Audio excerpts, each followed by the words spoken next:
নমস্কার। প্রাণারামের মাধ্যমে সম্প্রচারিত ভারত কথার গ্রন্থিমোচনের ১৮৭তম পর্বে আপনাদের সবাইকে জানাই সাদর সম্ভাষণ। গত পর্বে হতে আমরা একটি বিশেষ প্রশ্নোত্তরের আলোচনা করে চলেছি। প্রশ্নোত্তর পর্ব এটি, এবং কিছু বিশেষ প্রশ্নের আলোচনা করে চলেছি। যে মূল প্রশ্নগুলোকে আমরা সামনে রেখে আলোচনা করছি এই দুটি পর্ব ধরে, এবং এই প্রশ্নের উত্তরের ব্যাপ্তি এতটাই এবং এ সম্পর্কে আরো এত কথাই মহাভারতের মহাকবির রচনা থেকে বলা যায়, যা একটি দুটি পর্বে সীমিত রাখা যায় না। প্রত্যেকটি কথা বা প্রত্যেকটি ভাবকে বিশ্লেষণ করে উপস্থাপন করতে হলে আমাদের বেশ কয়েকটি পর্বের পরিচয়। যাই হোক, আমরা আমাদের বক্তব্যকে খুব বেশি দীর্ঘায়িত করব না। মোটামুটি যে ৬-৭টি মূল প্রশ্ন উঠে এসেছে, সেই প্রশ্নগুলোর সাধারণ আলোচনা আমরা করছি এবং করার চেষ্টা করছি। আলোচনা করছি আমরা মহাত্মা অনন্তলাল ঠাকুর মশাইয়ের বক্তব্য অনুযায়ী, এবং আমার পূর্বজ যারা মহাভারতের এই বিষয়ের উপর তাদের ভাবনা চিন্তা রেখে গেছেন, তাদের ভাবনা চিন্তা এবং তাদের ভাষাকে সামনে রেখেই আমরা আমাদের এই পর্বের আলোচনা শুরু করছি।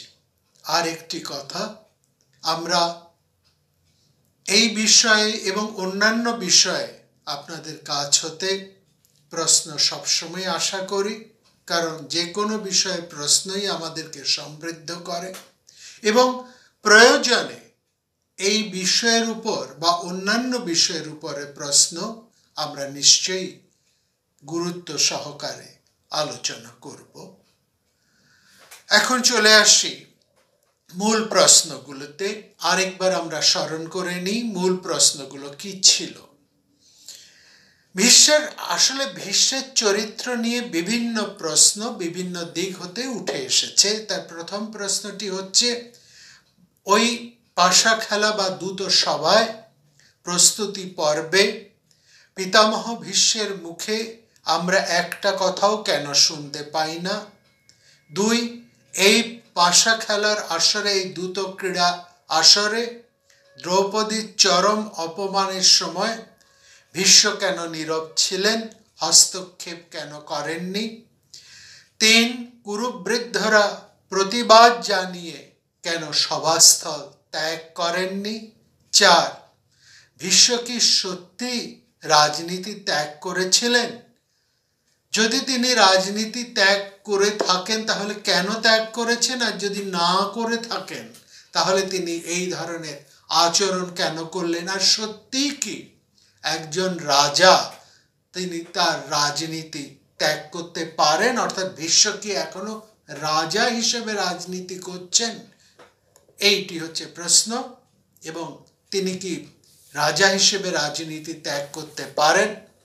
পঞ্চম প্রশ্ন, অপমানের ভয়ে কোনো মহান ব্যক্তি কি মৌন থাকতে পারেন না? মৌন থাকা তার উচিত। এর ফলে তার মৌনতার ফলে ভারতবংশের যে বিরাট ক্ষতি হয়ে গেল, এর উল্লেখের মধ্যে যে প্রচ্ছন্ন অভিশাপ আছে তাও তো এক ধরনের লিপ্ততা। এই প্রশ্নও করেছেন। এবং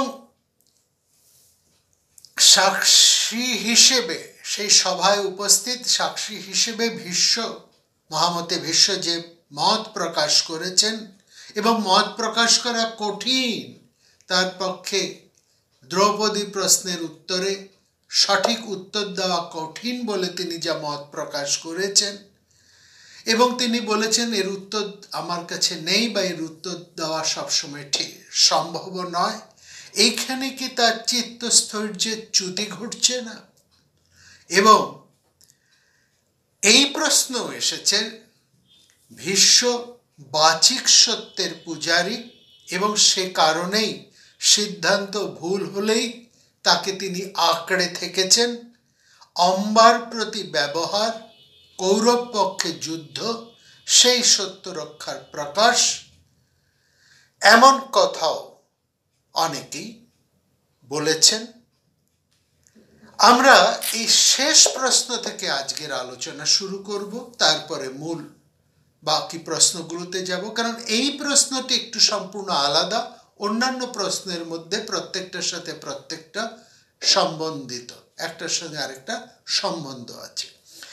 এখানে প্রশ্নকর্তা প্রশ্ন তুলেছেন বা তিনি মন্তব্য করেছেন ভীষ্ম বাচিক সত্যের পূজারী, এবং সেই কারণেই ভীষ্ম তার সিদ্ধান্ত, মহামতি ভীষ্মের সিদ্ধান্ত ভুল হলেও তাকেই তিনি আঁকড়ে ধরে থেকেছেন।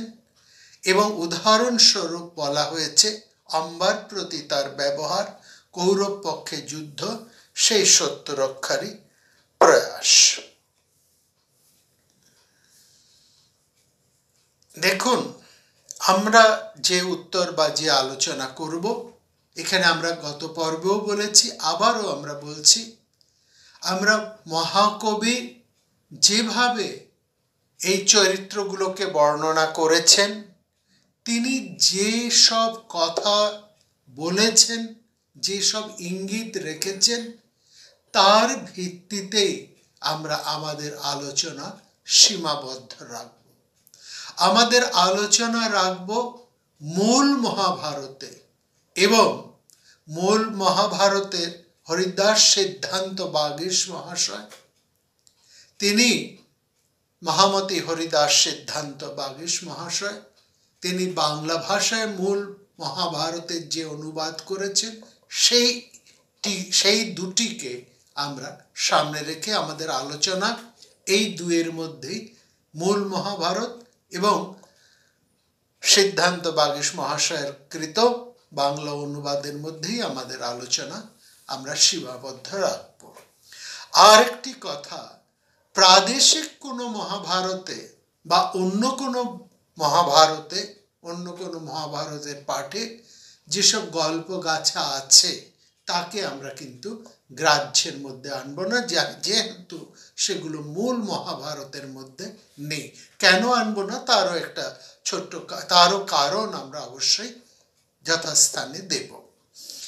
এখানে আরেকটি কথা আমরা বলতে চাই, সবিশেষভাবেই বলতে চাই, যা গত পর্বে বলেছি, এবারও আমরা বলতে চাইছি, যে আমরা আমাদের বক্তব্যের মধ্যে দিয়ে কোনো চরিত্রকে জাস্টিফাই করতে চাইছি না, বা জাস্টিফাই করব না।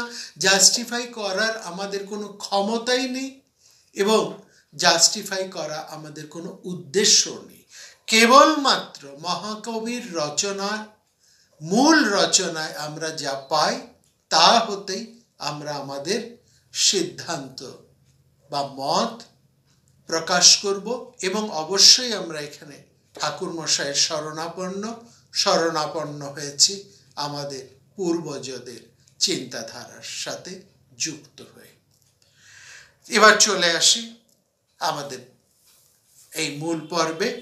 এই প্রশ্নের উত্তরে ভীষ্ম বাচিক সত্যের পূজারী, এবং সে কারণেই সিদ্ধান্ত ভুল হলেও তাকেই তিনি আঁকড়ে ধরেছেন। অম্বার প্রতি ব্যবহার এবং কৌরব পক্ষে যুদ্ধ, সেই সত্য রক্ষার প্রকাশ, এই যে মন্তব্য, তার প্রতি আমাদের দৃষ্টি দেব।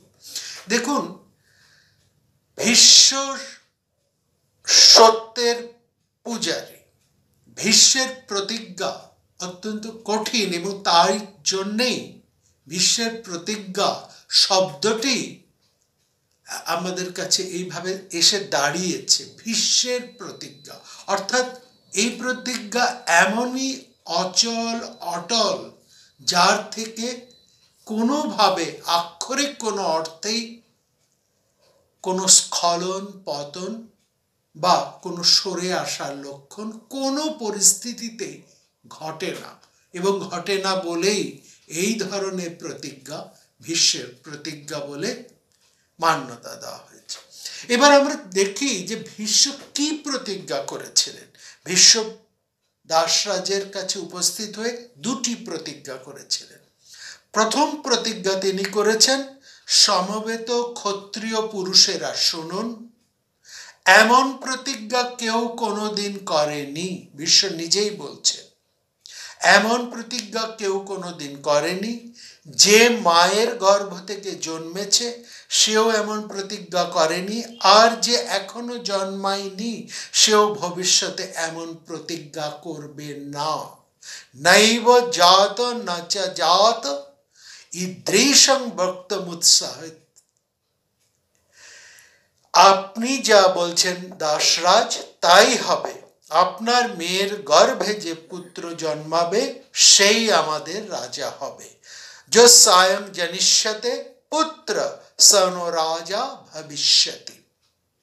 অর্থাৎ তিনি এইভাবেই যৌবরাজ্যের অধিষ্ঠিত থেকে তিনি রাজ্য ত্যাগ করলেন, সিংহাসনের দাবি ত্যাগ করলেন। যখন দাসরাজ এই প্রশ্ন তুললেন যে আপনি তো ছেড়েছেন, কিন্তু আপনি যদি বিয়ে করেন, বিবাহ করেন, কারণ আপনি বিবাহ করবার যোগ্য পুরুষ এবং যে কোনো সময় আপনি বিবাহ করতে পারবেন, আপনার বিবাহের বয়স হয়েছে, তাহলে সেখানে আপনার যে ছেলে হবে সে যদি রাজ্য পায়। এই প্রশ্নটা, এই সন্দেহটা যখন দাসরাজের মধ্যে রয়েছে, শুধু সন্দেহ ছিল না, তিনি তা কথায় প্রকাশ করেছেন। তিনি বলেছেন, তবাপত্যং, আপনার ছেলে অপত্য, আপনার ছেলে ভবেৎ যত্র তত্র মে সংশয় মহান, আমার সেখানেও সংশয় রয়েছে, সে রাজ্যের দাবি করে বসবে না তো। ঠিক এই জায়গাটাই ভীষ্ম দ্বিতীয় প্রতিজ্ঞাটা করছে। যদিও আমাদের মনে হয় তার সমস্ত অন্তঃকরণ দগ্ধ হয়ে যাওয়া সত্ত্বেও তিনি যৌবরাজ্যে উপস্থিত থেকেও তাকে তিনি এই প্রতিজ্ঞাটি তিনি করছেন। বলছেন, যৌবরাজ্যে আমি অভিষিক্ত ছিলাম, সে রাজ্য তো আমি আগেই ত্যাগ করেছি। এখন যাতে আমার পুত্র হওয়ার কোনো সম্ভাবনা না থাকে তার জন্যও আমি প্রতিজ্ঞা করছি। অপত্য হেতুরোপি চ করিষ্যেদ্যৎ বিনিশ্চয়ম। আজ থেকে আমি ব্রহ্মচারী ব্রত গ্রহণ করলাম দাসরাজ, আশা করি আর কোনো সন্দেহ নেই তোমায়। অদ্য প্রভৃতি মে দাস ব্রহ্মচর্যং ভবিষ্যতি। এই দুটি নিদারুণ প্রতিজ্ঞা করার জন্যই দেবব্রতের নাম ভীষ্ম বলে সেই দিন থেকেই পরিচিত হলো, এই ভীষণ প্রতিজ্ঞার জন্য। এবার আমাদের দেখতে হবে ভীষ্মের কি মূল্যবোধ, তিনি কোন মূল্যবোধের মানুষ। ভীষ্মকে বলা হয় তিনি শ্রী রামচন্দ্রের শেষ উত্তরাধিকারী। রামচন্দ্রের যে সত্যের প্রতি তার যে মূল্যবোধ, যে ভাবনা, সত্য না ধর্ম, এই প্রতি তার যে ভাবনা, সেই ভাবনা, সেই বোধের, সেই অনুভবের, সেই উপলব্ধির শেষ উত্তরসূরি হচ্ছেন মহামতি ভীষ্ম। তিনি রামচন্দ্র বা ভীষ্ম এরা ধর্মের আগে স্থান দেন সত্যকে। যে ধর্মে সত্য নেই তাকে তারা ধর্ম বলেই স্বীকার করেন না। নাস ধর্ম যত্র ন সত্যম অস্তি। এমনকি রাজধর্মের আদর্শকেও তারা দেখেন ধর্ম বলে নয়, সনাতন সত্য বলে। সত্যমেব রাজবিত্রম সনাতনম। তাহলে সত্য আর ধর্ম কি দুটো পৃথক তত্ত্ব তাদের কাছে? আমরা কি তাহলে তাদের মধ্যে একটা আদর্শগত বিরোধ এবং দ্বন্দ্ব দেখতে পাই? সত্যই ধর্ম। রামচন্দ্রের কাছে, ভীষ্মের কাছে সত্যই হচ্ছে ধর্ম। সত্য ছাড়া ধর্ম নেই। সত্য রক্ষাই হচ্ছে ধর্ম রক্ষা। সত্য থেকে বিচ্যুতি ঘটলেই ধর্মচ্যুতি তাদের কাছে ঘটে। তাদের ভাবনায়, তাদের আদর্শে সত্য থেকে বিচ্যুত হওয়া মানে ধর্মচ্যুত হওয়া। সেই জন্য দশরথ অন্যায় অধর্ম জেনেও নিজের বিবেকের ইচ্ছার বিরুদ্ধে সত্য রক্ষার জন্য রামকে বনবাসে পাঠালেন। আর রামচন্দ্র এই পরিস্থিতিকে মনে মনে অনুমোদন করেন না, লক্ষণের কাছে বিরলে মনের দুঃখ প্রকাশ করেন, তবু পাছে সত্য ভ্রষ্ট হতে হয় এই ভয়ে তিনি বনবাস স্বীকার করে নিলেন। বললেন, ক্রুদ্ধ হয়ে আমি এখনই সমগ্র অযোধ্যা এমনকি পৃথিবী পর্যন্ত অধিকার করে নিতে পারি, কিন্তু আমার সে বীরত্ব আজ বৃথা। কিন্তু সত্য নিরূপণ হবে কোন মানদণ্ডে, কোন নিকষে যাচাই হবে সত্য? রামচন্দ্র বা বিশ্বের মতে সত্য নিরূপণের কোনো স্বতন্ত্র মানদণ্ড নেই। সত্য দিয়েই সত্যের বিচার। সত্যং সত্যেন সময়কৃতম। রামচন্দ্র হতে যে রাজদণ্ড তা প্রকৃতপক্ষে সত্যের মানদণ্ড। তিনি বলছেন সবকিছুর মূলে এই সত্য। সত্য পর লোকে মূলং সর্বস্ব চ উচ্যতে। সত্য দিয়েই তা বিচার হবে ধর্ম কি। সত্যের এই স্থির দণ্ড ধরেই শ্রীরামচন্দ্র তার জীবনের সমস্ত নীতি অনুসরণ করেছেন। সমাজ ও জীবনকে সত্যের কঠোর শাসনে বেঁধে দিতে চেয়েছেন। অকল্যাণ হোক, অমঙ্গল হোক, নিষ্ঠুরতা হোক, সত্য যদি দাবি করে তাহলে রামচন্দ্রের আদর্শ হলো তাই করা। সত্যের দাবিতে তিনি প্রয়োজনে নিষ্ঠুর হয়েছেন। সর্বপ্রথমে তার নিজের প্রতি, তারপরে তার পিতার প্রতি, মায়ের প্রতি, স্ত্রীর প্রতি, ভাইয়ের প্রতি, এমনকি প্রজাদের প্রতি। এই আদর্শেই অনুপ্রাণিত বা এই আদর্শই বহন করে চলেছেন মহামতি ভীষ্ম। না হলে আপনারা ভেবে দেখুন, ভীষ্মের যে শক্তি, যে ক্ষমতা, তার দ্বারা তিনি হস্তিনাপুরের রাজ্য ত্যাগ করেছেন। তিনি তো আরো অন্য একটি রাজ্য অধিকার করে সেখানকার রাজা হতে পারতেন, কিন্তু তিনি সেটা করেননি। কারণ তিনি বাহ্যিক সত্য নয়, অন্তর সত্যে তিনি বিশ্বাস করেন এবং তার কাছে সত্যই হচ্ছে জীবন বোধ, জীবন যাপন, এবং সত্যই হচ্ছে তার কাছে ধর্ম। এই সত্য রক্ষাই তাকে ধরে রাখে। এর থেকে তিনি সারাটি জীবন এক মুহূর্তের জন্য স্খলিত হননি, সেখান থেকে সরে আসেননি। সত্যের সাথে তিনি কোনো আপোষ করেন। এমনকি সত্যবতী ও স্বয়ং সত্যবতী তাকে যখন অনুরোধ করেছিলেন যে আমার জন্যই তো তোমার এই প্রতিজ্ঞা, আমি তোমাকে অনুরোধ করছি তুমি প্রতিজ্ঞা ফিরিয়ে নাও, এই বংশকে তুমি রক্ষা করো। যখন চিত্রাঙ্গদ এবং বিচিত্র বীর্য দুজনেই মারা যান, কুরু বংশের মধ্যে বিষম সংকট এসে উপস্থিত হলো। কে ভবিষ্যৎ উত্তরাধিকারী হবে? কারণ উত্তরাধিকারী দুজনেই মৃত, কে সংসারের ভার নেবে? তখন সত্যবতী প্রথমে আবেদন করেছিলেন, অনুনয় করেছিলেন, অনুরোধ করেছিলেন বিশ্বকে এই বংশের হাল ধরতে। তার স্ত্রীদের গর্ভে, তার ভাই স্ত্রীদের গর্ভে সেকালের নিয়ম অনুসারে, নিয়োগ প্রথা অনুসারে সন্তান উৎপাদন করতেন। ভীষ্ম কিন্তু প্রতিজ্ঞাচ্যুত হননি। ঠিক একই প্রতিজ্ঞায় অটল থাকার জন্যেই তিনি ভীষ্ম। এবার আসছি অম্বার কথায়। অম্বার কথায় যখন আসছে তখন আমাদের একটা জিনিস মনে রাখতে হবে, যাকে মেরে ফেলতে চেয়েছিলেন অম্বা। লক্ষ্য করুন, অম্বা এসেছিলেন পরশুরামের কাছে, শরণ নিয়েছিলেন পরশুরামের কাছে। পরশুরামকে দিয়ে তিনি ভীষ্মকে হত্যা করতে চেয়েছিলেন, মারতে চেয়েছিলেন। যাকে মেরে ফেলতে চেয়েছিলেন অম্বা, পরশুরাম তার কাছেই তাকে ফিরে যেতে বলছেন। অম্বাকে শেষ পরামর্শ দিয়ে বলছেন, আমার কথা যদি শোনো তবে তুমি ভীষ্মের শরণাপন্ন হন, তিনি তোমার পরমাগতি। বিশ্বমেব প্রপদ্যস্য না তেহ বিদ্যতে গতি। ভীষ্মের প্রতি কাছে ফিরে যাওয়া কি অম্বার পক্ষে সম্ভব?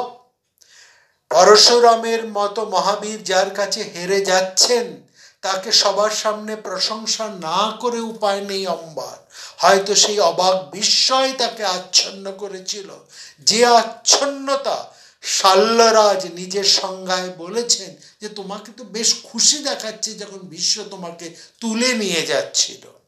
কিন্তু সেই আচ্ছন্ন কাটিয়ে অম্বা দৃঢ় কণ্ঠে বললেন, ভীষ্ম দেব দানব সবার অপরাজয় হতে পারেন, কিন্তু তাই বলে আমি কোনোভাবেই ভীষ্মের কাছে ফিরে যেতে পারি না, বরঞ্চ আমি সেই চেষ্টা করব যাতে আমি নিজেই ভীষ্মকে বধ করতে পারি, আর আমি কিছুতেই ভীষ্মের শরণাপন্ন হব না। না চামেহং যস্যামি পুনর্ভীষ্মং কথাচ্চন। এই সমস্ত ঘটনার শেষে ভীষ্মের প্রতি অম্বার প্রকৃত হৃদয় কিভাবেই বা আমরা ব্যাখ্যা করব? শাল্য রাজ্যকে তিনি বিবাহ করবেন বলে ঠিক করেছিলেন, অথচ তার উপর অম্বার এতটুকু রাগ নেই। অথচ ভীষ্মের উপর তার এত রাগ কিসের? তিনি ভীষ্ম তো একান্ত সমাজ সচল প্রক্রিয়াতে নিতান্ত ক্ষত্রিয়োচিত ভাবে অম্বাকে হরণ করেছিলেন, অথচ অম্বা শাল্যরাজের প্রত্যাখ্যানে অপমানিত বোধ করলেন না। তার যত অপমান হলো ভীষ্ম তাকে স্বয়ংবর সভা থেকে তুলে নিয়ে এসেছিলেন বলে। আমরা এখানে বুঝতে পারি না অম্বার মনস্তত্ত্ব, অথচ আসলে এই কথাটাই মনে হয় শাল্যরাজের থেকেও ভীষ্মের ব্যাপারে অম্বার মুগ্ধতাটা ছিল অনেক বেশি, যা মহাকবির বিভিন্ন লেখার মধ্যে থেকে স্পষ্ট হতে স্পষ্টতরভাবে উঠে আসে।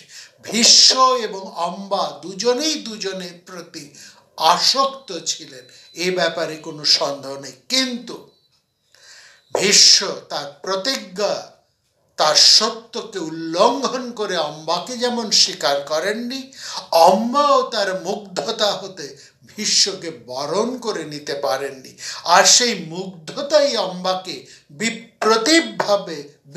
বিপ্রতিভভাবে এমন চরম প্রতিশোধ স্পৃহায় রূপান্তরিত করেছে। ভীষ্মবাদের প্রতিজ্ঞা নিয়ে অম্বাকে সারা জীবন কাটিয়ে দিতে হয়েছে, বেঁচে থাকতে হয়েছে এক অন্য পুরুষের ছদ্মবেশে। এইখানে আমাদের ভীষ্ম এবং অম্বার সম্পর্কের মধ্যে আমরা দেখতে পাচ্ছি। আসলে আরেকটি কথা আমরা এখানে বলতে পারি যে ভীষ্ম অম্বার প্রতি যে মনস্তাত্ত্বিকভাবে যে যদি কোনো আকর্ষণ থাকেও, কিংবা অম্বার ভীষ্মের প্রতি সেই স্বেচ্ছাকৃত প্রত্যাখ্যান, ভীষ্মের সেই স্বেচ্ছাকৃত প্রত্যাখ্যান ভীষ্মের হৃদয়ে কোনো আবেশ তৈরি করেছিল কিনা মহাকাব্যের কবি তার কোনো উল্লেখ করেননি। যেহেতু তিনি একবারও উল্লেখ করেননি এবং ভীষ্মের নিজের এবং সেই প্রত্যাখ্যাতা অম্বা শিখণ্ডিনীর পারস্পরিক ক্রোধ যেভাবে মহাকাব্যের অন্তর জুড়ে আছে, তাতে ক্রান্ত মনদর্শী সহৃদয় মাত্রই এই সংশয়ে আকৃষ্ট হবেন যে দুই পুরুষ রমণীর মধ্যে নেতিবাচক কোনো সরসতা ছিল। কিন্তু সে যাই থাকুক, মহাকবি যা সকণ্ঠে বলেননি আমরা তা বলতে পারি না, সেই অধিকার আমাদের নেই। আর এইখানে আরেকটি কথা আছে যে ভীষ্ম অম্বার প্রতি ব্যবহার এবং কৌরব যুদ্ধ কিন্তু ভীষ্ম তার সত্য রক্ষার, বাচিক সত্য রক্ষার জন্য করেননি। ভীষ্ম কৌরব পক্ষে যোগ দিতে বাধ্য হয়েছেন এবং তার কারণটি ভীষ্ম নিজের মুখেই বলেছেন আমি দুর্যোধনের অন্ন দাস, দুর্যোধনের অন্নে প্রতিপালিত। সুতরাং যেহেতু আমার এই অন্ন দূষণ আছে, এই অন্ন দূষণের কথা মাথায় রেখেই, যেহেতু তিনি যুধিষ্ঠিরের এবং হস্তিনাপুরের অন্নদাস, সেই অন্যের প্রতি মর্যাদা রেখেই তিনি নিজের বিবেকের বিরুদ্ধে কৌরব পক্ষে যুদ্ধ যোগ দিয়েছিলেন। আরেকটি কথা, রাজনৈতিকভাবে আরেকটি কথা মনে করুন, যেই পক্ষে হস্তিনাপুরের চিরশত্রু পঞ্চালরা রয়েছেন, আপনারা জানেন, এই আমরা এক পর্বে আলোচনা করেছি, পঞ্চালরা একবার হস্তিনাপুরকে একেবারে ছত্রাকার করে দিয়েছিলেন, সেখানে রাজাকে পালিয়ে বাঁচতে হয়েছিল। আর সেই উপাখ্যানের তপতি সম্বরণের সময়কার ঘটনা মনে করুন। তাহলে পঞ্চালদের সাথে কৌরবদের এই যে জাতিগত জ্ঞাতিগত, এরা পরস্পর জ্ঞাতি, কিন্তু কাউকুরু পাণ্ডবদের মতোই এই জ্ঞাতি বিবাহ এমন পর্যায়ে গিয়েছিল যে যেই পক্ষে বিরাট রাজা আছেন, যেই পক্ষে পঞ্চালরা আছেন, সেই পক্ষে সত্যবদ্ধ হস্তিনাপুরের প্রতি দায়বদ্ধ ভীষ্মের কোনো মতেই যোগ দেওয়া সম্ভবপর নয়। তিনি দুর্যোধনের অন্নদাস হন বা না হন, তার পক্ষে রাজনৈতিকভাবে কিন্তু পাণ্ডব পক্ষে যোগদান করা সম্ভব ছিল না। এই কথাটা কিন্তু আমাদের বুঝতে হবে। অর্থাৎ মহাভারত সম্পর্কে আমরা যখন কোনো উক্তি করব, কোনো মন্তব্য করব, তখন সমগ্র মহাভারতের ঘটনাগুলি এবং ব্যাসের ইঙ্গিত, তার কথা আমাদেরকে ভালো করে বুঝে তারপরে আমাদেরকে সেই বিষয়ে কথা বলতে হবে। এইটি হচ্ছে এই প্রশ্নের মোটামুটি উত্তর। এবার আমরা মূল প্রশ্নেতে চলে আসি। বলছেন, ভীষ্ম দ্রুত সভার প্রস্তুতি পক্ষে পিতামহ ভীষ্ম একটি কথাও কেন বলেননি? আমরা দেখছি পিতামহ এই প্রশ্নের উত্তর খুঁজতে আমরা ভীষ্মের একটা বিশ্লেষণ আমাদের করতে হবে, কিন্তু সময় আমাদের কতটা দেবে সেটা একটা প্রশ্ন। আমাদেরকে এই উত্তর শুধু এই পর্বে না, আমরা মাঝে মাঝে এই বিষয় নিয়ে কথা বলবো এবং ভবিষ্যতে এই কথায় আমাদের আসতেই হবে। মহাভারতটি হচ্ছে কুরু পাণ্ডবের ইতিহাস নয়, মহাভারত হচ্ছে কিন্তু ভীষ্মের ইতিহাস। ভারত যত ইতিহাস দোতিমান মহাভারত উচ্যতে, ভীষ্মের ইতিহাসই মূলত মহাভারত নামে কথিত।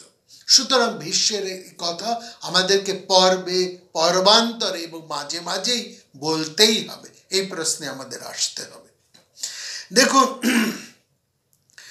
ভীষ্মকে লক্ষ্য করুন, শুধু এই সময় নয়, এই প্রশ্নের উত্তর এবং দ্বিতীয় প্রশ্নের উত্তর, পাশা খেলার সময় দ্রৌপদীর চরম অপমানের সময় ভীষ্ম কেন নীরব ছিলেন, হস্তক্ষেপ করেছেন কেন, এটি আমি আপনাদের কাছে সবিস্তারে আলোচনা করেছি। আমি সেই দীর্ঘ উত্তরের মধ্যে যাব না, সংক্ষেপে বলি। ভীষ্মকে আমরা দেখছি, তিনি রাজা নন, তিনি রাজত্ব ত্যাগ করেছেন, তিনি যুবরাজের পদ ত্যাগ করেছেন। ভীষ্ম কেবলমাত্র কুরুবৃদ্ধ, তিনি কৌরবের একজন প্রতিষ্ঠিত শক্তিমান পুরুষ, একজন অভিভাবক মাত্র। তার এত শক্তি, তার এত জ্ঞান, তার ফলে কৌরবেরা এবং অন্যান্য সেই সময়ের যারা প্রতিষ্ঠিত, তারা কেউ ভীষ্মের ব্যক্তিত্বকে, তার প্রজ্ঞাকে, তার উপস্থিতিকে অস্বীকার করতে পারেন না, অতিক্রম করতে পারেন না। এইখানেই ভীষ্মের জ্ঞান, ব্যক্তিত্ব, প্রজ্ঞা এবং তার উপস্থিতি, এইটিকে মহাভারতে বারবার বলা হয়েছে। ভীষ্ম রাজা হিসেবে কিন্তু আর কুরু বংশে নেই। তিনি শুধু রাজা হিসেবে নয়, তিনি প্রতিদিনের হস্তিনাপুরের আভ্যন্তরীণ শাসন কার্যে কখনোই নাক গলাননি। যেই মুহূর্তে চিত্রাঙ্গদ রাজা পদে অধিষ্ঠিত হয়েছেন, ভীষ্ম একবারের জন্য তিনি কি করছেন, কার সাথে যুদ্ধ করছেন, কিভাবে রাজ্য পরিচালনা করছেন, একটি কথাও তিনি বলেন না। চিত্রাঙ্গদ নিজের দোষে মারা গেলেন, রাজা হলেন বিচিত্রবীর্য। ভীষ্ম কেবলমাত্র দায়বদ্ধ এই হস্তিনাপুরের সিংহাসনের প্রতি। যদি বাইরের থেকে কেউ হস্তিনাপুরকে আক্রমণ করে কিংবা হস্তিনাপুরের রাজশোক পরিবারের মধ্যে কোনো এমন কোনো বিপদ ঘনিয়ে আসে, সেই ক্ষেত্রে ভীষ্ম হস্তক্ষেপ করেছেন। আর তিনি মন্ত্রণা দিয়েছেন শুধুমাত্র তাকে যখন অনুরোধ করা হয়েছে সেই সময়। তিনি মন্ত্রণা দিয়েছেন তাকে যখন অনুরোধ করা হয়েছে, তাকে যখন জিজ্ঞাসা করা হয়েছে। বিচিত্রবীর্য রাজা হয়ে যখন তিনি ভীষ্মের কাছে পরামর্শ চেয়েছেন, ভীষ্ম পরামর্শ দিয়েছেন। তারপর থেকে কিন্তু ভীষ্ম সম্পূর্ণ নিজেকে গুটিয়ে নিয়েছেন। বিচিত্রবীর্য পর্যন্ত ছিল ভীষ্মের নিজস্ব জেনারেশন। এই জেনারেশনের মধ্যে তিনি কিছু কথা হয়তো বলেছেন, পরামর্শ দিয়েছেন, এইটুকু। কিন্তু তারপরে ভীষ্মের মুখে আমরা একটা কথাও শুনতে পারি না। নিজের বয়স যত বেশি হোক, তিনি বিচিত্রবীর্যের বড় ভাই হিসেবে ওই জেনারেশনে দাঁড়িয়েছেন। কিন্তু যখন নতুন জেনারেশনের রাজত্ব শুরু হয়েছে, সেখানে তিনি শুধু পুত্রকল্প ভ্রাতুষ্পুত্রদের বিয়ে দেওয়া ছাড়া আর কোনো কিছুর মধ্যে যাননি। এবং বিয়ে দেওয়ার তার একটাই লক্ষ্য ছিল, যাতে এই পরিবারের ধারা অক্ষুণ্ণ থাকে। সেই জন্য তিনি বধূ নির্বাচনের ব্যাপারে খুব সতর্ক ছিলেন, সাবধানে ছিলেন। সেই আলোচনাও আমরা বিভিন্ন সময় আসব, আগেও করেছি, পরেও করব। রাজনৈতিক এবং পারিবারিক ব্যাপারে যখন বিদুর এসে গেছেন, তখন ভীষ্ম নিজেকে একেবারেই সরিয়ে নিয়ে, তিনি আগেও সরিয়েছিলেন, এখনো তিনি তার সঙ্গে যুক্ত থাকেন না। সুতরাং তিনি অনর্থক নিজের উপস্থিতি কোনো জায়গায় তিনি রাখেননি। এবং বিশেষ করে যখন দুর্যোধনের মতন আত্মম্ভরী মানুষ, একজন অসুয়াপন্ন মানুষ, তার দলবল, যেখানে নিজের কুচক্রী মামা এবং তার মতাবলম্বী কর্ণ, শকুনি, দুঃশাসন, এরা যখন রয়েছে, তখন নিজের সম্মান বাঁচিয়ে ভীষ্ম কিন্তু সরে এসেছেন। এবং সেই সরে থাকাটাই তার মতন মর্যাদা সম্পন্ন নিরাসক্ত পুরুষের পক্ষে সঠিক বলেই কিন্তু আমাদের মনে হয়। এবং মহাভারতের কবি বারবার এই ইঙ্গিতটা করেছে। কিন্তু সরে থাকলে তো সবসময় ঠিক হয় না। ভীষ্মকে এই জন্য মহাভারতের কবি সমালোচনা থেকে বাদ দেননি, তাকে সমালোচনা করেছেন কেন? ভীষ্ম মৌন আছেন। কিন্তু এই কথাও বলেছেন, ভীষ্মের মৌন না থেকে তিনি কি করতে পারতেন? যদি উন্মুক্ত রাজসভায় তিনি কোনো প্রতিবাদ করতে যেতেন, তাকে আমরা আগের অনেক ঘটনায় দেখেছি, যেখানেই তিনি কথা বলেছেন, সেই পাণ্ডবদের যদুগৃহে পুড়িয়ে মারার ক্ষেত্রেই হোক কিংবা অন্যান্য ক্ষেত্রেও, সেখানে দুর্যোধন নয়, দুর্যোধনের সাঙ্গপাঙ্গ কর্ণ, শকুনির কাছ থেকে তাকে চরম অসম্মান শুনতে হয়েছে, অসম্মান বাক্য শুনতে হয়েছে, তিনি চরম অসম্মানিত হয়েছে। এবং সবচেয়ে বড় কথা, যিনি রাজা হিসেবে সেই সিংহাসনে বসে আছেন, ধৃতরাষ্ট্র, তিনি ভীষ্মের সম্মান রক্ষার জন্য একটি কথাও বলেননি। অর্থাৎ ভীষ্ম পরিষ্কার বুঝে ফেলেছেন, এই দুষ্ট চতুষ্টয়ের যে বাড়ান্ত, তার মূলে রয়েছেন ধৃতরাষ্ট্র, এবং ধৃতরাষ্ট্রের প্রশ্রয়ে মদতেই এরা কাজ করছেন। সুতরাং তিনি আগবাড়ি আর অসম্মানিত হতে পারেন না, হতে চাননি। পাশা খেলার সভায় তাকে মুখ হয়ে থাকতে হয়েছে এই কারণে, তিনি প্রতিবাদ জানাননি। কারণ তিনি দেখেছেন বিদুর প্রতিবাদ করে ধর্মস্বরূপ বিদুর প্রতিবাদে মুখর হয়ে উঠেছিলেন, সোচ্চার হয়েছিলেন। কিন্তু চোখের সামনে দেখেছেন বিদুরের পরিণতি, তিনি দেখেছেন বিকর্ণের পরিণতি। এবার তিনি যদি নিজে গিয়ে এসে প্রতিবাদ করতেন, তার অবস্থা আরো শোচনীয় হতো। কারণ তিনি তো মন্ত্রীও নন, বিদুর তো মন্ত্রী, ভীষ্ম তো মন্ত্রীও নন, তিনি অভিভাবক মাত্র। তাকে যে আরো অসম্মান করত না, তার কি সিওরিটি আছে? তাকে অসম্মান করত। এবং শুধু তাই না, তাকেই যে শুধু অসম্মান করত তা নয়, তিনি প্রতিবাদ করলে পাণ্ডবদের এবং বিশেষ করে দ্রৌপদীর অসম্মান, অপমান এবং লাঞ্ছনা আরো বেশি করে বেড়ে যেত। এই কারণে তিনি মুখ হয়েছিলেন। অন্যান্য কুরুবৃদ্ধরা কেন মুখ হয়েছিলেন তার একটা স্পষ্ট কারণ আছে, মহাভারতের মহাকবিতার ইঙ্গিত দিয়েই রেখেছেন। কারণ এরা প্রত্যেকে একমাত্র কৃপাচার্য ছাড়া, বিদুর তো সেই সবার মহামন্ত্রী, তার কথা বাদ দিন, আর কৃপাচার্য ছাড়া আর যারা আছেন, দ্রোণাচার্য, বাল্মীকি এবং অন্যান্য যারা রয়েছে, তাদের প্রত্যেকেরই রাজত্ব আছে, তারা প্রত্যেকেরই একটি বড় ছোট দেশের রাজা। তবু হস্তিনাপুরের বিপুল রাজনীতির প্রাঙ্গণ এবং সেখানকার বৈভব এবং সেখানকার যে প্রতিদিনের তরঙ্গ, তার মোহ মায়া এরা আকৃষ্ট হয়েছিলেন। তারা একদিনের জন্য নিজের রাজত্বে যাননি, যেমন দ্রোণাচার্য যাননি, যেমন কর্ণ যাননি, তেমনি বাল্মীকের নিজস্ব বড় রাজা ছিল, তিনি মাতুল রাজ্য লাভ করেছিলেন, কিন্তু সেই নিজের রাজত্ব ছেড়ে তারা পড়ে থাকতেন দুর্যোধনের অন্নদাস হয়ে। এবং এদের প্রকৃতপক্ষে কোনো মেরুদণ্ডই ছিল না। ফলত তারা দুর্যোধনকে প্রশ্রয়ের মতন অনেক সময় সাপোর্টও করে গেছেন, অনেক সময় তারা ধৃতরাষ্ট্রকে সাপোর্ট করেছেন। এবং তাদের বলার মতন সেরকম মেরুদণ্ড না থাকায় তারা এই সময় তারা মুখর হতে পারেননি, তারা কিছু কিন্তু তারা অন্তর্দাহে, অন্তর্গ্লানিতে তারা জর্জরিত হয়েছিলেন। মহাকবি কিন্তু স্পষ্টভাবে সে কথাটা বলেছে। তাদের শরীর মাত্র ছিল, প্রাণ ছিল না। সুতরাং তারা কোনো কিছুই বলতে পারেননি। একমাত্র মুখর হয়েছিলেন বিদুর, মুখর হয়েছিলেন বিকর্ণ। ভীষ্মকে যখন জিজ্ঞেস করা হয়, ভীষ্ম তার বলেছিলেন, কিন্তু ভীষ্ম যা বলেছেন তার বাইরে কি বলবেন? সেকালের রীতি অনুসারে স্বামী যদি জিত হয়, তার সঙ্গে স্ত্রী অটোমেটিক্যালি জিত হয়ে যায়, স্ত্রীর কোনো আলাদা স্বাতন্ত্র্য থাকে না। আর সবচাইতে বড় কথা, ভুল তো করে বসে আছেন মহারাজ যুধিষ্ঠির নিজে। তিনি তো স্বীকারই করে বসে আছেন তিনি হেরে গেছেন। কারণ তিনি অন্যায় পাশা খেলা জেনেও তিনি তাকে কেন স্বীকার করলেন? তিনি তো বেরিয়ে আসতে পারতেন পাশা খেলা থেকে, তিনি বলতে পারতেন যে পাশা খেলা অন্যায় পাশা খেলা হচ্ছে।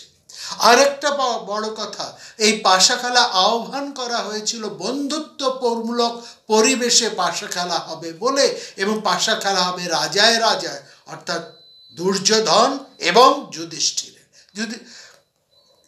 মহারাজ যুধিষ্ঠির এসে তো এর একটাও দেখতে পেলেন না, এবং পাশা খেলাটা অন্যায়ভাবে হচ্ছেন, শকুনি অন্যায়ভাবে পাশা খেলছেন, এটাকে বুঝে যুধিষ্ঠির তো সেই পাশা খেলার অঙ্গন ত্যাগ করে চলে যেতে পারতেন, তার সেই স্বাধীনতা ছিল। তিনি তো আসক্ত হয়ে এবং অন্যায় জেনেও তিনি নিজের ভুল স্বীকার করে চরম ব্লান্ডারটি করে বসে আছেন। সেখানে মহামতি ভীষ্ম কি করবেন? তিনি নৈতিকতার দিক থেকে দাঁড়িয়ে তবু কিছু কথা বলেছেন, কিন্তু তারও তো হাত পা বাঁধা, তিনি এর বেশি তো কোনোভাবেই এগোতে পারেন না। হ্যাঁ, এর জন্য মহাভারতে কখনোই তাকে কিন্তু ছাড় দেওয়া হয়নি। সেই সময়েও তাকে কথা শুনতে হয়েছে, আজও তাকে কথা শুনতে হচ্ছে, ভবিষ্যতেও তাকে কথা শুনতে হবে। আর এবার আমরা এই প্রশ্নে, কেন কুরুবৃদ্ধেরা সবাই প্রতিবাদ জানিয়ে সভাস্থল ত্যাগ করেননি তার একটি কারণ আমি আপনাদেরকে বাস্তবের উদাহরণ দিই। আজও পার্লামেন্টে বিরোধী পক্ষ এবং শাসক পক্ষ থাকে। শাসক পক্ষের অন্যায়ে যখন বিরোধীরা একজোট হয়ে প্রতিবাদ জানান এবং শেষ প্রতিবাদের উপায় হিসেবে তারা যখন অধিবেশন স্থল থেকে ওয়াকআউট করে বেরিয়ে যান, শাসকেরা কি তাতে স্তব্ধ হন? তারা কি ন্যায় বা নীতিতে ফিরে আসেন? তারা তো বিরোধী শূন্য সভাতে আমরা দেখি পরের পর তাদের নিজেদের স্বার্থ সাধন করে যান, তারা বিলগুলোকে পাশ করিয়ে নেন বিরোধী শূন্য সেই অধিবেশনে। এখানে যদি কুরুবৃদ্ধেরা বেরিয়ে আসতেন, ভীষ্ম যদি সবাইকে নিয়ে বেরিয়ে আসতেন, তাহলে পাণ্ডবদের এবং বিশেষ করে দ্রৌপদীর আর যে কি অপরিমেয় লাঞ্ছনা তাদের কপালে জুটত সেটা বলার নেই।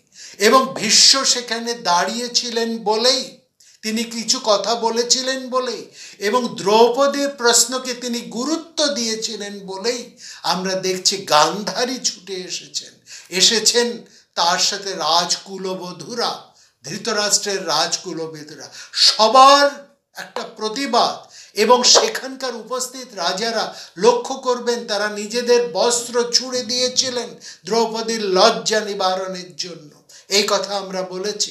সেখানে শ্রীকৃষ্ণের কোনো উপস্থিতি নেই। মহাভারত শ্রীকৃষ্ণ মূল মহাভারতে আমরা দেখি না শ্রীকৃষ্ণ এসে দ্রৌপদীকে বস্ত্র যোগান দিয়েছে, বরং সেখানকার শ্লোক এবং কথা এবং মহাভারতের ভাষা দেখে আমরা এটা বুঝতে পারি যে রাজারা প্রতিবাদ জানিয়ে তাদের উত্তমাঙ্গের বস্ত্র দ্রৌপদীর প্রতি ছুঁড়ে দিয়েছেন এবং এত বস্ত্র এসে জমা হয়েছিল প্রতিবাদ স্বরূপ যে দুঃশাসন থামতে বাধ্য হয়েছিলেন।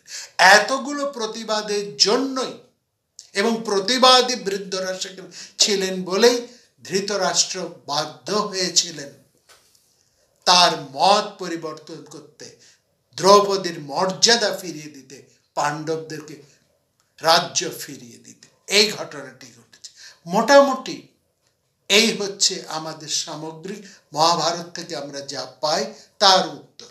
আগামীতে নিশ্চয়ই আপনাদের প্রশ্ন আরও আসবে এবং আমরা এই বিষয়ে আরও বিস্তারিত বিভিন্ন দিক থেকে আলোচনা করতে পারব। নমস্কার।